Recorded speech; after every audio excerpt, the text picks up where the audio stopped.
Cosa si celebra il 2 giugno in Italia? Lo scopriremo insieme in questo video. Ciao, io sono Graziana, la vostra insegnante di italiano, e questo è il mio canale, Lernamo. Se vi è capitato di essere in Italia il 2 giugno, vi sarete accorti che le scuole sono chiuse, gli uffici sono chiusi, molti negozi lo sono anche. Ma perché? Lo scopriremo insieme e impareremo il vocabolario anche legato a questa festa e alcune espressioni utili. Prima di tutto scopriremo il contesto storico in cui è nata questa festa. Poi capiremo una questione molto rilevante legata a questa festa, una prima volta per l'Italia, e in seguito daremo un'occhiata a cosa succede oggigiorno. E come sempre restate fino alla fine, perché ci sarà un esercizio di ripasso. Ma entriamo subito nel vivo della questione e del video. Innanzitutto, cosa si celebra in Italia il 2 giugno?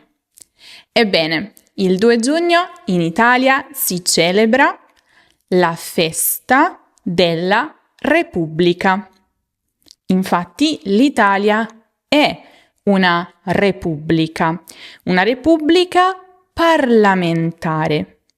In particolare, questa festa è nata il 2 giugno 1946 e da allora la si festeggia ogni anno. Però, per capire cosa sia successo il 2 giugno 1946, dobbiamo fare un passo indietro, anzi, parecchi passi indietro. Dal 1861, l'anno dell'Unità d'Italia, quando l'Italia è ufficialmente diventata un unico paese, fino al 1946 l'Italia era una monarchia. Cosa significa? Significa che il capo dello Stato non era un presidente eletto dal popolo, ma un re, e la famiglia reale era quella dei Savoia, una dinastia molto antica che aveva governato il Piemonte per secoli. Poi successivamente, nel 1922, sale al potere Benito Mussolini e inizia il cosiddetto ventennio fascista. A proposito, se volete scoprire di più delle trasformazioni che il fascismo ha effettuato sulla lingua italiana, potete guardare il video dedicato che trovate qui in alto nella card o giù in descrizione. Detto questo, il re dell'epoca, Vittorio Emanuele III, invece che opporsi a Mussolini, che fa? Gli affida il governo. E qui le cose si fanno più serie, perché Mussolini che fa? Porta l'Italia nella seconda guerra mondiale, a fianco della Germania nazista. Qual è il risultato? Città bombardate, milioni di morti, feriti, fame, distruzione. L'Italia esce dalla guerra in ginocchio, in una situazione molto complicata, e tanti italiani si chiedono: ma di chi è la colpa di tutto questo? Anche del re, che non ha fermato Mussolini. Piccola parentesi linguistica. Cosa significa che l'Italia ne è uscita in ginocchio? Cosa si intende con paese in ginocchio? Significa che quel determinato paese è in una situazione drammatica, di grande debolezza e la si può utilizzare anche con le persone. Quindi dopo quella situazione difficile Paolo era in ginocchio per indicare proprio la sofferenza, l'agonia.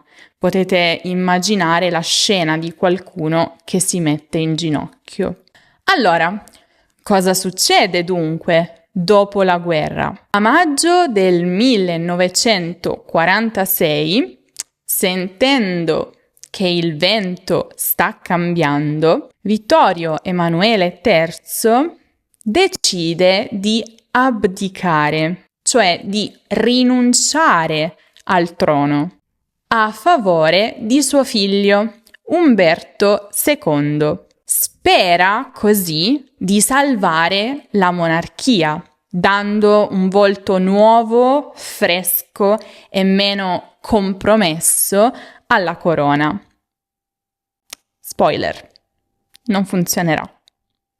E così arriviamo proprio alla nostra data, 2 giugno 1946. E in realtà anche 3 giugno perché l'evento dura 2 giorni. Ma cosa succede esattamente? Gli italiani vengono chiamati alle urne per decidere una cosa importantissima. Vogliamo continuare con la monarchia o vogliamo diventare una repubblica? Questo tipo di votazione si chiama referendum. Appunto, in italiano si pronuncia proprio come si scrive, referendum. È una parola latina che significa letteralmente cose da riferire, cioè cose da chiedere al popolo.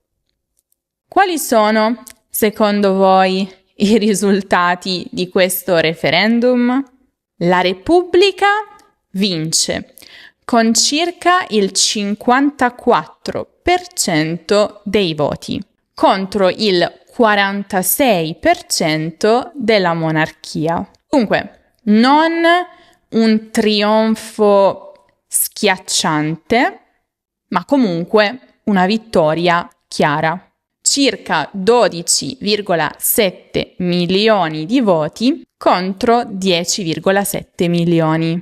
E così, il 13 giugno 1946, Umberto II, il re, lascia l'Italia e parte in esilio per il Portogallo, dove si stabilirà nella cittadina di Cascais e dove vivrà fino alla morte, senza mai più rimettere piede in Italia. Suo padre, invece, Vittorio Emanuele III, era già andato in esilio in Egitto dopo l'abdicazione. Piccola cosa divertente, Umberto II è stato re solo per 34 giorni. Più o meno come un abbonamento di prova di Netflix. Un re a tempo determinato, che infatti viene spesso chiamato proprio re di maggio. Piccola curiosità riguardo i risultati del referendum. Il voto rivela un'Italia ancora spaccata in due, nonostante anni di unificazione. Il Nord vota massicciamente per la Repubblica, mentre il Sud preferisce la monarchia. Pensate che solo a Napoli la monarchia prese l'80% dei voti. Da quel giorno nacque un po' la famosa espressione il Regno del Sud, usata scherzosamente per indicare proprio le regioni meridionali fedeli alla corona. Se stai guardando questo video è perché molto probabilmente ti piace la storia o la cultura italiana. E se ti piacciono la storia e la cultura italiana, ti consiglio di iscriverti alla nostra Accademia di Lernamo, perché dentro l'Accademia troverai tantissimi materiali sulla storia, la cultura e in realtà anche sulla lingua italiana che ti permetteranno di fare pratica con il tuo italiano ogni giorno. Podcast su qualsiasi argomento di cultura. Poi ci sono delle storie suddivise per livelli e in capitoli. Le notizie settimanali riassunte da noi e tra l'altro ti forniamo anche un contesto in modo tale che sia più chiaro. Un'intera sezione di PDF scaricabili ed esercizi interattivi su qualsiasi argomento di grammatica, cultura e vocabolario. Una chat di intelligenza artificiale con cui puoi scrivere o anche parlare. Ciao, cosa si celebra in Italia il 2 giugno? Il 2 giugno si celebra la festa della Repubblica. È una delle feste nazionali più importanti. Si commemora il referendum del 1946, quando gli italiani hanno scelto la Repubblica al posto della monarchia. Tu hai mai partecipato a una festa nazionale nel tuo paese? Cliccando 2 volte su una parola, puoi leggerne la traduzione, ascoltarne la pronuncia e salvarla nelle tue flashcard, che tra l'altro puoi anche generare da zero su qualsiasi argomento e ripassare quando vuoi. E poi non dimenticare che c'è anche un gruppo Telegram dove ci sono anche io, con cui puoi interagire con altre persone che come te stanno studiando l'italiano. Se vuoi scoprirne di più, ti consiglio di dare un'occhiata a questo link che trovi anche in descrizione o nel commento fissato, learnamo.com/accademia. Ti aspettiamo! Detto questo, c'è un'altra cosa molto importante legata proprio al 2 giugno 1946. Come vi menzionavo nell'introduzione del video, si tratta un po' di una prima volta per l'Italia, e cioè il 2 giugno 1946 è stata la prima volta nella storia d'Italia in cui le donne hanno potuto votare in un'elezione politica nazionale. Avete capito bene? Per quasi un secolo dall'unità d'Italia, le donne italiane non avevano avuto il diritto al voto. Pensate un po', metà della popolazione non poteva decidere sul paese. Ora, a dire il vero, le donne italiane avevano già votato qualche mese prima, il 10 marzo 1946. Però si trattava di elezioni amministrative, cioè per scegliere i sindaci dei loro comuni. Il 2 giugno però fu la prima volta in cui parteciparono a una consultazione nazionale. E parteciparono in massa. Circa 13 milioni di donne andarono a votare. E volete sapere una curiosità su questo evento? In vista del voto, alle donne fu raccomandato di non mettere il rossetto il giorno della votazione. Perché? Perché allora la scheda elettorale doveva essere chiusa con la saliva, un po' come si fa anche oggi con le buste delle lettere. E quindi le autorità temevano che il rossetto potesse lasciare tracce sulla scheda elettorale e affermarono che qualsiasi segno di riconoscimento sulla scheda l'avrebbe resa nulla, cioè non valida. Il Corriere della Sera pubblicò addirittura un articolo intitolato "Senza rossetto nella cabina elettorale", consigliando alle donne che non ne potevano fare a meno di portarlo con sé e metterlo solo dopo aver votato. Insomma, che dire, Le italiane quel giorno hanno rinunciato temporaneamente al rossetto, ma hanno guadagnato in termini di democrazia, quindi direi un buon affare, no? Cosa è successo invece nei vostri paesi quando alle donne è stato consentito il diritto di voto? Quando è stata data loro la possibilità di votare? Fatemelo sapere nei commenti. Ma cosa succede oggigiorno, il 2 giugno? Come vi dicevo prima, il 2 giugno in Italia è festa nazionale. Scuole chiuse, uffici chiusi, tante persone ne approfittano per fare un ponte, e cioè prendersi qualche giorno di vacanza extra per allungare il fine settimana e unirlo al giorno di festa. L'evento più importante della giornata si svolge a Roma, ai Fori Imperiali. C'è infatti una grande parata militare alla presenza del Presidente della Repubblica, dei membri del governo e di tante autorità. Sfilano i militari, i carabinieri, la polizia, i vigili del fuoco, la protezione civile, proprio tutti. Il momento più spettacolare e fotografato è quello delle frecce tricolori. I militari che disegnano nel cielo 3 strisce della bandiera italiana: verde, bianco, rosso. È uno spettacolo davvero molto bello, molto emozionante. Inoltre, ve lo dico, se quel giorno vi trovate a Roma, è possibile visitare gratuitamente i giardini del Quirinale, cioè i giardini della residenza ufficiale del Presidente della Repubblica. Un'occasione unica, perché di solito sono chiusi al pubblico. Domanda da 1 milione di euro. A oggi, giugno 2026, chi è il Presidente della Repubblica in Italia? Sergio Mattarella o Giorgia Meloni? Ve lo dico alla fine del video. Qual è la festa nazionale più importante nel vostro paese?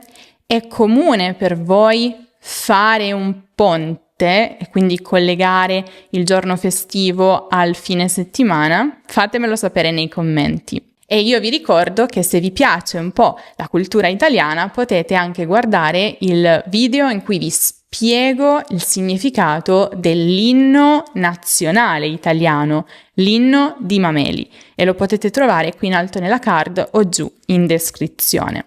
Prima di vedere il nostro esercizio di ripasso, vi ricordo che potete trovare tutto quello di cui vi ho parlato, quindi la storia con più approfondimenti, sul nostro sito web learnamo.com. Andate nella sezione lezioni e potete digitare direttamente nella nostra barra di ricerca le parole chiave, 2 giugno o Festa della Repubblica, e vi apparirà subito l'articolo dedicato. Ogni articolo è tradotto tra l'altro in 2 lingue e alla fine ha degli esercizi interattivi e un podcast che potete scaricare e ascoltare quando e dove volete. Detto questo, vediamo un po' quanto ricordate di tutto quello di cui vi ho parlato. Esercizio. Io vi darò alcune affermazioni e voi dovete dirmi se sono vere o false. Il 2 giugno 1946 gli italiani hanno scelto tra monarchia e repubblica. Vero o falso? La Repubblica ha vinto con il 90% dei voti. Vero o falso? Il 2 giugno 1946 è stata la prima volta che le donne italiane hanno votato in un'elezione nazionale. Vero o falso? Dopo il referendum, il re Umberto II è rimasto in Italia come consigliere del presidente. Vero o falso? Oggi, il 2 giugno, si celebra con una parata militare a Roma e le frecce tricolori. Vero o falso? Tra poco vi darò le soluzioni, vi ricordo, se ancora non lo avete fatto, di iscrivervi alla nostra newsletter, è completamente gratis e così facendo riceverete una notifica ogni volta che pubblico un nuovo video. A questo proposito potete anche iscrivervi al nostro gruppo Instagram, Telegram e WhatsApp e potete anche ricevere materiali esclusivi sulla lingua, la cultura italiana che io vi scrivo e anche selezionando il vostro livello di italiano riceverete ogni settimana un capitolo di una storia proporzionata al vostro livello in cui potete leggere, fare degli esercizi, ripassare la grammatica, tutto gratis. Quindi vale la pena, no? Adesso vediamo un po' le soluzioni. Il 2 giugno 1946 gli italiani hanno scelto tra monarchia e repubblica. Vero? La Repubblica ha vinto con il 90% dei voti. Falso. Ha vinto con il 54%. Il 2 giugno 1946 è stata la prima volta che le donne italiane hanno votato in un'elezione nazionale. In un'elezione nazionale è verissimo. Dopo il referendum, il re Umberto II è rimasto in Italia come consigliere del presidente. Falso, falso, falso. È andato via in esilio in Portogallo. Oggi, il 2 giugno, si celebra con una parata militare a Roma e le frecce tricolori. Molto vero. E se vi capita di essere in Italia, in particolare a Roma, in quel giorno, vi consiglio di passare dai fori imperiali. Vale la pena. Oggi, a maggio 2026, il presidente della Repubblica Italiana è Sergio Mattarella. Il presidente della Repubblica è il capo dello Stato. Rappresenta l'unità nazionale, garantisce la Costituzione, nomina il Presidente del Consiglio, promulga le leggi e può sciogliere le Camere. Il Presidente del Consiglio, invece, è Giorgia Meloni. È il capo del governo, guida l'azione politica del governo, coordina i ministri e porta avanti il programma politico approvato dalla maggioranza parlamentare. Com'è andata? Quante ne avevate date corrette? Fatemelo sapere nei commenti e non dimenticate anche di seguire l'Ernamo su tutti gli altri social. Se il video vi è piaciuto, lasciate un mi piace che ci aiuta tanto con l'algoritmo e iscrivetevi al canale se ancora non lo avete fatto. Io vi saluto, vi auguro un buon 2 giugno. Celebrate insieme a noi anche se non siete in Italia e ci vediamo prestissimo in un nuovo video.